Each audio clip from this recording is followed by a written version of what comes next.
നമ്പൂതിരിമാരും ബ്രാഹ്മണ സമുദായത്തിലുള്ളവർ മാത്രമേ തിടമ്പ് നടത്താൻ ചെയ്യാറുള്ളൂ അല്ലേ?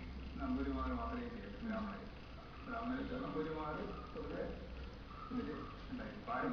വടക്കൻ കേരളത്തിലാണ് കൂടുതൽ പ്രചാരം. അത് കേരളത്തിൽ മാത്രം ഈ കല കേരളത്തിൽ മാത്രമേ എന്ന് പറഞ്ഞാൽ കോഴിക്കോട് നിന്ന് വടക്കോട്ട് കണ്ണൂർ കാസർഗോഡ് ജില്ലകളിലാണ് ഇത് കൂടുതലായിട്ട് ഉള്ളത്. തെക്കോട്ട് ആ ഭാഗങ്ങളിൽ തന്നെ എല്ലാ ക്ഷേത്രങ്ങളും രൂപയില്ല. ഈ നിത്യപൂജ നടത്തുന്ന ക്ഷേത്രങ്ങളിൽ തന്നെ നീലേശ്വരം കളിയിൽ ക്ഷേത്രം, അവിടെ ഇത് പറയില്ല.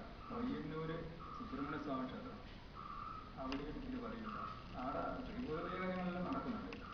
ആടെ ആനപ്പുറത്ത് ഈ തടമ്പ് ഇതുപോലെ എഴുന്നള്ളിച്ച് കൊണ്ടുവന്ന് ആനപ്പുറത്തേക്ക് ആനപ്പുറത്തിൽ നടത്തിക്കൊണ്ട് ആടുന്ന പഞ്ചവാദ്യം രണ്ടാമതും, പിന്നെ താഴത്തിറക്കെ ആടത്തറ നൃത്തം ചെയ്യുന്നത് ദൈവത്തില്ല.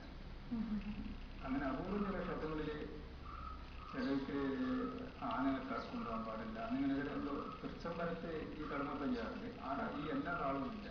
തൃച്ചംബരത്ത് വെച്ചാൽ തളിപ്പറമ്പ് ടൗണിൽ തന്നെ അവിടുന്ന് കുറച്ച് ഭാഗത്ത് തൃച്ചംബരത്തെ ശ്രീകൃഷ്ണ ക്ഷേത്രം, മഴൂരി ഭഗവതി ക്ഷേത്രം, രണ്ട് വേദന്മാരെ അമ്പലത്തിൽ നിന്ന് എഴുന്നേറ്റ് കൊണ്ടുവന്ന് അവിടെ തളിപ്പറമ്പിൽ റോഡ് പൂക്കോത്ത് നട എന്ന് പറയുന്നത് അവിടെ വെച്ച് നടത്തുന്നില്ല. ആ കടമ്പിനി മുകളിൽ ഈ ചാർത്തി കഴിഞ്ഞുള്ളൊരു സത്യക്കുടം, വെള്ളിയിലെ സ്വർണ്ണത്തിൻ്റെ ഉണ്ടാക്കിയിട്ട് സത്യക്കുടം, ആ കുട അവിടെ വെക്കൽ പറ്റില്ല.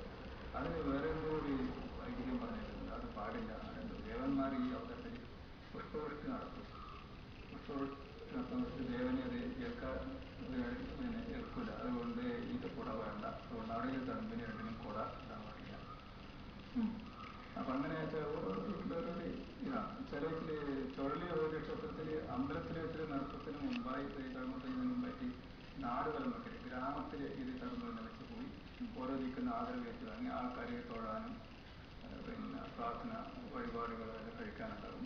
കർപ്പൂരാരവിണ്ടാകും. അതൊക്കെ വഴിമകളൊക്കെ കഴിഞ്ഞ് അമ്പലത്തിൽ വന്ന് തിരിച്ച് നടത്തും. അവിടെ വെച്ച് നടത്തും. അപ്പം അങ്ങനെ ചില ഓരോ വീട്ടിൽ ഓരോ ചിട്ടയാണ്.